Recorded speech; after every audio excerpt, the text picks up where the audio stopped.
March 16. సృష్టిలో దూతల పాత్ర.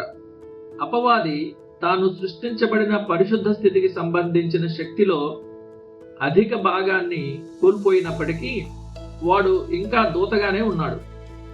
దూతకు ఉండాల్సిన సహజ శక్తిని కలిగి ఉన్నాడు. సృష్టి క్రమంలో అల్పాంశాల మీద అధికాంశాలకు అధికారం ఉంటుంది. గడ్డి మొక్కల మీద జంతువులకు, జంతువుల మీద మనుషులకు, మనుష్యుల మీద దూతలకు అధికారం కలదు.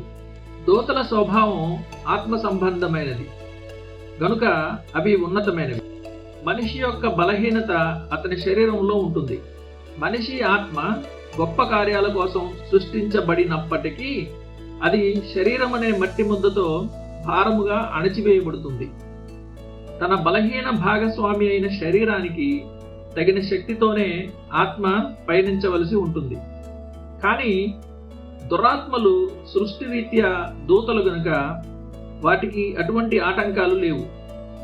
వాటి అవగాహనను మసకబార్చే శారీరక ఇంద్రియాల ఆందోళనలు వాటికి లేవు. వాటి వేగాన్ని తగ్గించే సంకెళ్ళు వాటికి లేవు. అవి గాలిలో కదిలే అగ్ని జ్వాలల వలె అత్యంత వేగంగా ఉంటాయి. అవి ఆత్మ సంబంధమైనవి గనుక మానవ బలంతో వాటిని ఎదిరించలేవు. అగ్ని గాని ఖడ్గం గాని వాటిని గాయపరచలేవు. తండ్రి అయిన దేవుడు తప్ప మరెవ్వరూ వాటిని బంధించేంత శక్తివంతులు కారు. తన పతనం ద్వారా అపవాది తాను సృష్టించబడిన పరిశుద్ధ ఆనందకరమైన స్థితికి సంబంధించిన శక్తిని కోల్పోయాడు, కానీ తన సహజ సామర్థ్యాలను కోల్పోలేదు. వాడు ఇంకా దూతయే. దూతకు ఉండాల్సిన బలము వాడికి ఉంది.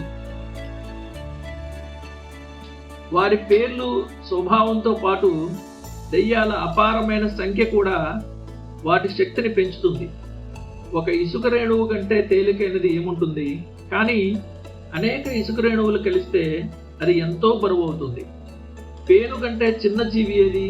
కానీ వాటి తెగులు ఐగుప్తీయులకు ఎంతటి వేదనను మిగిల్చింది.